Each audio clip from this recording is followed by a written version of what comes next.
Assalamualaikum warahmatullahi wabarakatuh. Kami dari kelompok 9 yang beranggotakan Muzayyanah NIM T 2019-8125, Aulia Maidatur Rohmah NIM T 2019-8143, Mita Utari Putri NIM T 2019-8150, dan Fajar Fatoni NIM T 2019-8157.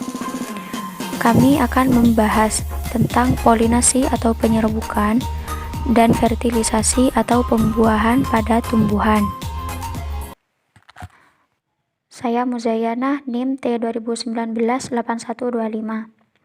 Saya akan membahas mengenai polinasi atau penyerbukan.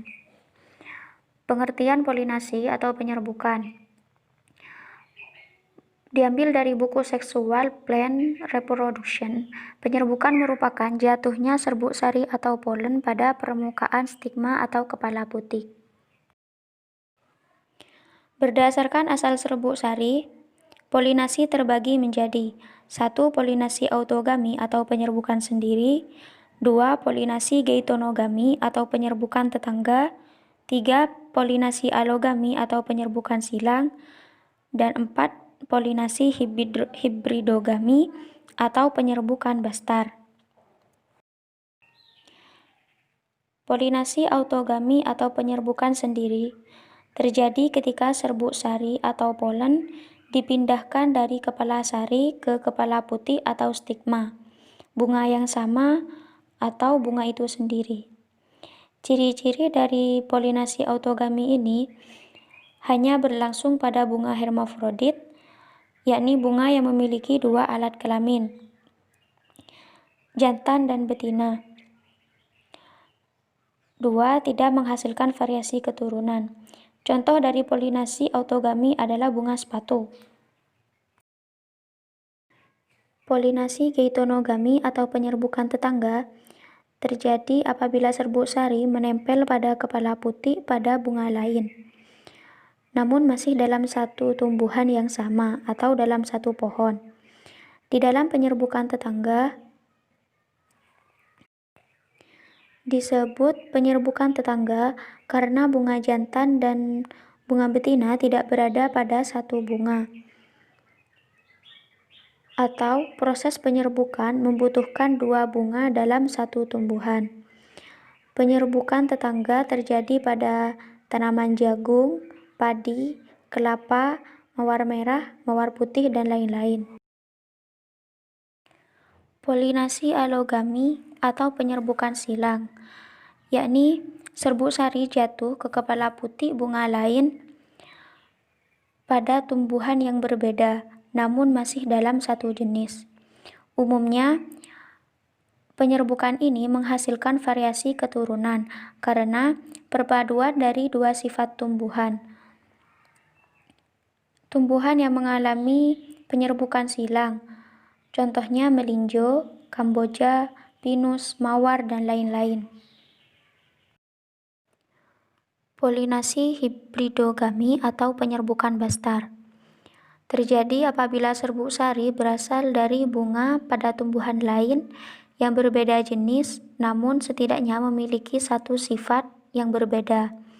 Umumnya akan menghasilkan varietas maupun varietas baru. Contoh, bunga mawar merah dengan bunga mawar putih, lili kuning dengan lili merah, dan lain-lain. Berdasarkan perantara, polinasi dibagi menjadi 4 jenis. 1. Polinasi dengan bantuan air atau polinasi hidrogami. 2. Polinasi dengan bantuan angin atau anemogami. 3. Polinasi dengan bantuan hewan atau zoidiogami. 4. Polinasi dengan bantuan manusia atau antropogami. Polinasi dengan bantuan air, hidrogami atau hidrofili. Penyerbukan ini bisa terjadi karena tumbuhan terendam air atau saat terkena air hujan atau terkena tumpahan air lainnya, sehingga serbuk sari rontok dan sampai kepada kepala putih. Bunga pada Penyerbukan ini tidak memiliki ciri khusus, hanya saja secara umum tumbuhan hidup di perairan. Contohnya pada ganggang dan hidrilia.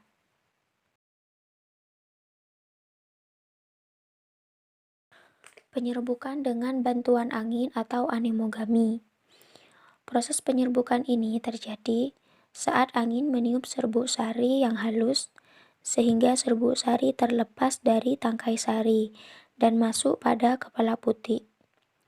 Ciri-ciri dari tumbuhan ini, mahkota bunga kecil, warna tidak mencolok, tidak dapat memberikan madu atau nektar, serbuk sari ringan dan banyak, kepala putih besar, tangkai sari panjang. Contohnya pada kelapa, rumput, jagung, padi, dan lain-lain. Penyerbukan dengan bantuan hewan atau zoidiogami. Penyerbukan ini dapat terjadi dengan perantara serangga atau entomofili. Umumnya, terjadi simbiosis mutualisme pada penyerbukan ini, karena serangga memperoleh keuntungan berupa menghisap nektar sebagai cadangan makanan karena mengandung sumber energi berupa glukosa. 2. Penyerbukan dengan perantara burung atau ornitofili. 3. Dengan perantara kelelawar atau chiropterofili. Umumnya, penyerbukan dengan perantara kelelawar ini terjadi pada tumbuhan yang bunganya mekar pada malam hari. 4. Dengan perantara siput atau malakofili. Terjadi pada tumbuhan yang banyak didekati oleh siput. Ciri-ciri penyerbukan yang dibantu oleh hewan. Struktur bunga termodifikasi untuk tempat mendarat dan makan bagi hewan. Berwarna-warni sebagai daya tarik. Mekar pada malam hari. Harum, mempunyai madu atau nektar, serbuk sari berlendir, sehingga dapat melekat di tubuh hewan. Antera atau kepala sari bersatu di bagian dasar atau belakangnya. Putih tersembunyi dan berlendir. Serbuk sari dan kepala putih tidak dalam satu bunga tunggal, dan serbuk sarinya sulit rontok. Penyerbukan dengan bantuan manusia atau antropogami.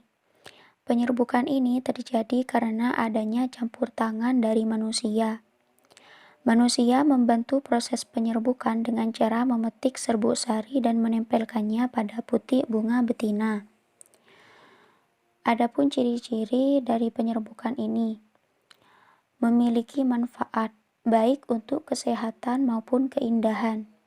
Memiliki nilai ekonomis, merupakan bunga langka sehingga dibudidayakan supaya tidak punah. Contohnya pada tanaman salak. Bunga merupakan alat reproduksi pada tumbuhan yang berfungsi sebagai tempat penyerbukan dan pembuahan. Bunga terdiri dari dua alat kelamin, yakni alat kelamin jantan pada benang sari dan alat kelamin betina pada putik. Pada benang sari atau stamen dibagi menjadi anter atau kepala sari dan tangkai sari atau filamen. Anter atau kepala sari merupakan tempat terjadinya meiosis yang menghasilkan serbuk sari dan menyimpan serbuk sari. Sedangkan tangkai sari atau filamen merupakan bagian benang sari yang menghubungkan bunga dengan kepala sari, yang fungsinya untuk membawa nutrisi ke anter untuk perkembangan serbuk sari dan meninggikan posisi kepala sari agar mudah dihinggapi serangga atau terbawa angin. Alat kelamin betina atau putik atau pistil biasanya terletak pada lingkaran terdalam dari bunga dan dikelilingi oleh benang sari. Adapun bagian-bagian putik terdiri dari kepala putik atau stigma, tangkai putih atau stilus, dan bakal buah atau ovari. Kepala putih berfungsi untuk menerima serbuk sari atau polen. tangkai putih sebagai jalan bagi polen menuju bakal buah. Sedangkan bakal buah atau ovari terletak di pusat bunga yang berperan sebagai ruang pelindung di sekitar ovula yang rapuh dan berkembang menjadi biji dari mana tanaman baru tumbuh. Di dalam bakal buah atau ovari terdapat bakal biji atau ovulum yang berfungsi sebagai tempat terjadinya proses pembentukan biji untuk menghasilkan biji matang. Selanjutnya yaitu faktor-faktor yang mempengaruhi polinasi. Yang pertama, tingkat viabilitas serbuk sari atau polen. Viabilitas merupakan parameter penting karena polen harus hidup dan mampu berkecambah setelah penyerbukan agar terjadi pembuahan. Ketersediaan polen dengan viabilitas yang tinggi merupakan salah satu komponen yang menentukan keberhasilan persilangan tanaman. Viabilitas polen ini sangat penting untuk efisien reproduksi seksual tumbuhan. Yang kedua, penyesuaian waktu berbunga, waktu emaskulasi atau waktu pembuangan alat kelamin jantan atau stamen dan penyerbukan.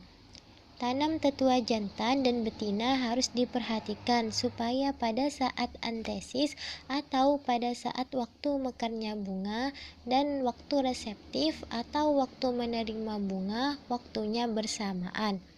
Pada tetua betina, waktu emaskulasi juga harus diperhatikan, seperti pada bunga kacang tanah, harus pada pagi hari. Bila melalui waktu tersebut, polen telah jatuh ke stigma. Juga waktu penyerbukan harus tepat ke stigma reseptif. Jika antara waktu antesis bunga jantan dan waktu reseptif bunga betina tidak bersamaan, maka perlu dilakukan sinkronisasi atau penyesuaian. Caranya yaitu dengan membedakan waktu penanaman antara kedua tetua, sehingga nantinya kedua tetua akan siap dalam waktu yang bersamaan. Yang ketiga, kondisi lingkungan, yaitu seperti adanya curah hujan, cahaya matahari, dan suhu. Yang keempat, keahlian dan keterampilan polinator. Polinator adalah binatang yang membawa serbuk sari ke putik, baik dari bunga yang sama atau dari bunga yang lain. Proses polinasi yang berhasil akan menghasilkan buah. Polinasi contohnya seperti serangga sebagai polinator. Serangga adalah polinator terbanyak di dunia, jadi tergantung dari keahlian dan keterampilan serangga tersebut. Atau bisa juga polinasi dapat terjadi karena adanya angin atau binatang lainnya. Selanjutnya, pembuahan atau bisa juga disebut fertilisasi. Pengertian pembuahan: berhasilnya penyerbukan akan diikuti dengan tumbuhnya buluh serbuk yang masuk ke saluran putik menuju bakal biji. Di bakal biji akan terjadi proses pembuahan. Jadi, pembuahan adalah peristiwa bersatunya inti sel sperma dengan ovum. Peristiwa ini berlangsung di dalam kandung lembaga dalam bakal biji. Proses pembuahan merupakan yang rumit. Serbuk sari pada tumbuhan biji tertutup menempel di kepala putik, tumbuh membentuk pembuluh serbuk sari. Tabung serbuk sari membentuk saluran menuju ke bakal buah yang mengandung bakal biji. Di dalam pembuluh serbuk sari terdapat 2 inti generatif dan 1 inti vegetatif yang berasal dari pembelahan inti serbuk sari. Fungsi pembuahan ialah inti spermatozoid yang dihasilkan oleh serbuk sari akan membuahi sel telur sehingga dihasilkan zigot. Jenis-jenis pembuahan atau fertilisasi. 1. Pembuahan tunggal. Terjadi pada tumbuhan Gymnospermae. Hanya terjadi 1 kali penyerbukan dan proses pembuahan diawali menempelnya serbuk sari pada lubang bakal biji. Yang kedua, pembuahan ganda. Terjadi pada tumbuhan Angiospermae. Terjadi 2 kali pembuahan antara ovum dan sperma. dan proses pembuahannya diawali penyerbukan, yaitu jatuhnya serbuk sari ke kepala putik. Tahapan-tahapan pembuahan tunggal. Serbuk sari menempel pada lubang bakal biji, mengandung tetes-tetes penyerbukan. Membentuk buluh dari sel vegetatif. Buluh serbuk sari mengarah ke arkegonium melalui mikrofil. Sel generatif membelah menjadi 1. Sel dislokator atau tangan sel. 2. Sel spermatogen atau sel tubuh. Saat mencapai sel telur, sel dialokator dan sel spermatogen kecil melebur atau degenerasi. Tumbuh menjadi zigot, kemudian zigot menjadi embrio, dan kemudian menjadi lembaga.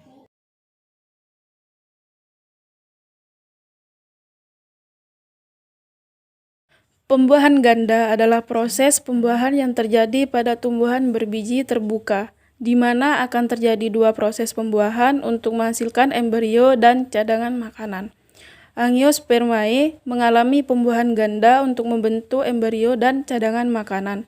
Disebut pembuahan ganda karena memang terjadi dua kali proses pembuahan, yaitu 1. Peleburan inti generatif 1 dengan ovum, membentuk zigot yang akan berkembang dengan embrio. Yang kedua, peleburan inti generatif 2 dengan inti kandung lembaga sekunder membentuk endosperma. Pembuahan akan diawali terlebih dahulu oleh proses penyerbukan, yaitu jatuhnya serbuk sari pada kepala putih. Inti sel dalam serbuk sari akan membentuk inti vegetatif, inti generatif 1 dan inti generatif 2. Setelah beberapa saat, serbuk sari akan berkecambah membentuk tabung serbuk sari sebagai jalan menuju kantung embrio. Tabung serbuk sari akan tumbuh dari kepala putih hingga menuju kantong embrio sebagai jalan bagi inti generatif 1 dan inti generatif 2 menuju kantong embrio. Pertumbuhan tabung serbuk sari diatur oleh sinyal kimiawi yang dikeluarkan oleh jaringan putih. Kantong embrio terdapat pada dasar putih dan merupakan tempat terjadinya pembuahan. Inti sel serbuk sari nantinya akan berjalan di sepanjang tabung serbuk sari untuk mencapai kantong embrio tersebut. Inti vegetatif akan berjalan di depan inti generatif karena berperan sebagai petunjuk jalan bagi kedua inti generatif tersebut. Setelah sampai di kantong embrio, inti generatif 1 akan membuahi ovum, membentuk zigot, dan inti generatif 2 akan membuahi inti kandung lembaga sekunder, membentuk endosperma. Kedua inti generatif sama-sama memiliki kemampuan membuahi ovum. Namun, yang akan membuahi ovum kemudian disebut inti generatif 1 dan yang lainnya disebut inti generatif 2. Sel telur yang bersifat haploid akan dibuahi inti generatif 1 yang bersifat haploid, sehingga akan menghasilkan zigot yang bersifat diploid. Inti kandung lembaga sekunder akan dibuahi oleh inti generatif 2, sehingga terbentuk endosperma. Endosperma bersifat triploid karena merupakan penyatuan dua inti kandung lembaga sekunder dan inti generatif 2 yang masing-masing bersifat haploid. Nantinya akan berkembang biak menjadi embrio, calon individu baru, sedangkan endosperma merupakan cadangan makanan bagi perkembangan embrio. Endosperma akan digunakan sebagai sumber makanan pertama pada proses perkecambahan biji. Selanjutnya langkah-langkah perkembangan. Perkembangan serbuk sari. Yang pertama, serbuk sari jatuh di kepala putih dan terdiri dari suatu sel dengan dua dinding pembungkus dan intin. Yang kedua, serbuk sari berkecambah membentuk buluh serbuk sari yang dimulai dengan pecahnya eksin. Yang ketiga, intin memanjang membuat buluh serbuk sari. Yang keempat, buluh serbuk sari tumbuh menuju mikrofil atau ruang bakal biji. Yang kelima, inti sel serbuk sari membelah menjadi dua. Inti generatif membelah menjadi dua. yaitu inti generatif 1 dan inti generatif 2. Selanjutnya, langkah-langkah pembentukan sel telur. Yang pertama, serbuk sari dalam buluh serbuk sari di dalam ruang bakal biji sel nucellus membelah menjadi 4. Yang kedua, inti calon kandung lembaga primer membelah menjadi 2. Yang ketiga, masing-masing membelah 2 kali, sehingga terbentuklah 8 inti. Dan yang dekat mikrofil 3 inti menempatkan diri berdekatan. Yang tengah adalah ovum, sedangkan mengapitnya ialah sinergit. Yang satu lagi juga menuju ke tengah. 2 inti yang bergerak ke tengah bersatu membentuk inti kandung lembaga sekunder yang diploid, dan kemudian spermatozoid yang satu membuah ovum membentuk zigot. Ada beberapa perbedaan pembuahan tunggal dan pembuahan ganda. Di antaranya ialah jumlah ovum yang dibuahi, jenis tanaman, dan daging buahnya. Faktor-faktor perkembangan embrio tumbuhan biji. Embrio pada tumbuhan dapat terbentuk oleh beberapa faktor. Yang pertama, amfimiksis, yaitu apabila terjadinya embrio melalui perantara sperma dan ovum. Yang kedua, apomiksis, yaitu apabila terjadinya embrio tidak melalui peleburan sperma dan ovum. Apomiksis dibedakan menjadi 3. Yang pertama, apogami, yaitu embrio terbentuk dari kandungan lembaga. Yang kedua, partenogenesis, yaitu embrio yang terbentuk dari sel telur yang tidak dibuahi. Yang ketiga, embrio adventif, yaitu embrio yang terbentuk dari sel telur yang tidak dibuahi. Sedangkan amfimiksis dibagi menjadi 3.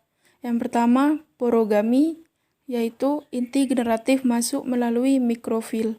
Yang kedua, aporogami, inti generatif masuk tidak melalui mikrofil.